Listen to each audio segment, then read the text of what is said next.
میں نے مسواک خرید کر گلے میں پہنا ہوا مفرل درست کیا اور موٹر سائیکل کو کک لگا کر سٹارٹ کر لیا، لیکن جو ہی میں آگے بڑھنے لگا تو موٹر سائیکل کے چلنے اور حرکت کرنے سے پہلے ہی ایک دھیمی سی بیٹھی سی کمزور سی پست اور دبی دبی سی جھجکی ہوئی آواز میرے کانوں سے ٹکرائی، بھائی جان مجھے بھی اگلے سٹاپ تک اپنی گاڑی پہ بٹھا لیں، بہت مہربانی ہوگی آپ کی۔ میں نے آواز سنی انسنی کر کے نظر انداز کر دی کہ اللہ جانے کون کس سے مخاطب ہے۔ جیسے ہی میں آگے بڑھا تو وہی معصوم سی التجا آمیز آواز دوبارہ میرے کانوں سے ٹکرائی، بھائی جان مجھے بھی اگلے سٹاپ تک لیتے جائیں، میرے پاس کرایہ نہیں ہے، بہت مہربانی ہوگی۔ میں نے گردن گھما کر پیچھے دیکھا تو ایک چھوٹا سا معصوم سا بچہ ایک بڑا سا شاپر پکڑے سڑک پر کھڑا تھا۔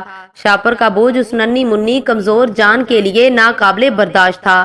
اس کے چہرے، ہاتھوں اور جسم کے دوسرے تنے اور سکڑے ہوئے اعصاب پکار کر اس کی تھکاوٹ اور نڈھالی کا قصہ بیان کر رہے تھے۔ میں نے اس کو بوجھ اٹھانے کی تکلیف میں مبتلا دیکھ کر اس کا شاپر پکڑ کر موٹر سائیکل کی ٹینکی پر رکھا اور اس سے کہا بیٹھ جاؤ۔ اس کے بیٹھتے ہی موٹر سائیکل چلنے لگی اور میرا دماغ بھی اس کی آواز کو پہچاننے کے لیے تیزی سے کام کرنے لگا اور ماضی قریب کے زمانے کو اور اس روڈ پر ہونے والے مختلف اوقات میں سفروں کو کریدنے لگا۔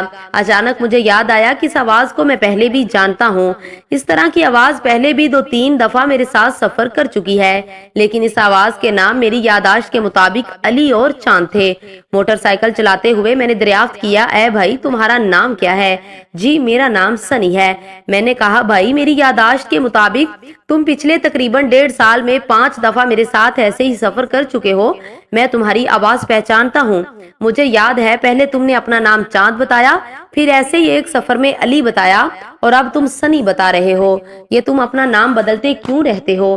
ننھا منا معصوم پھول گھبرایا، شرمایا، ہکلایا اور پھر ڈرتے ہوئے ہلکے سے انجانے خوف کے خطرے کے احساس سے بلبلایا اور گویا ہوا، جی میرا نام سنی ہی ہے، چاند اور علی میرے سگے بھائی ہیں، آج میری باری تھی، وہ بیمار تھے اس لیے مجھے دربار آنا پڑا۔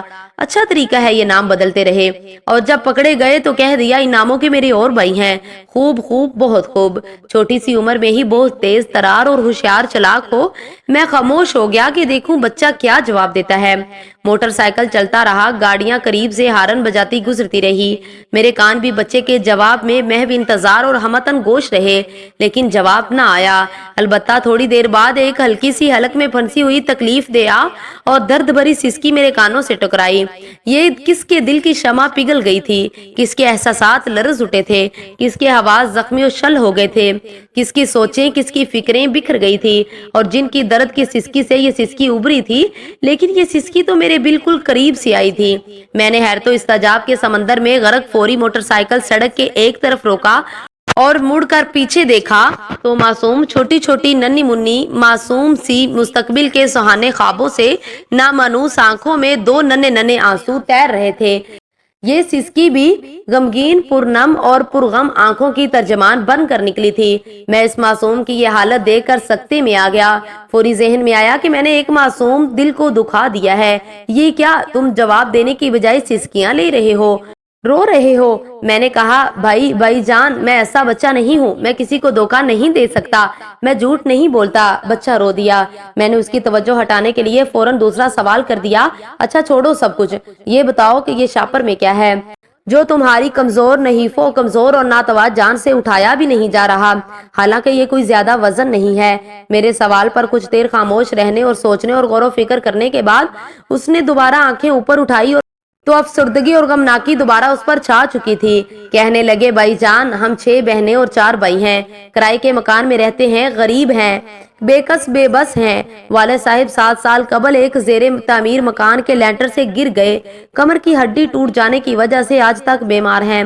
والدہ گھر سے نہیں باہر جا سکتی۔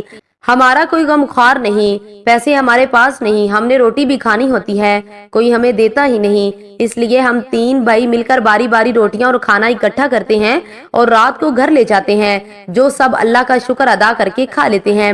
اب بھی اس شاپر میں چاول ہیں جو میں گھر والوں کے لیے لے جا رہا ہوں۔ میں اس کے ساتھ اپنے شک والے رویے پر بہت پشیمان ہوا اور پوچھا کہ تم چھوٹے سے ہو، تمہیں ڈر نہیں لگتا، اور کیا تم سکول نہیں جاتے، اور یہ چاول کہاں سے اور کیسے لائے ہو؟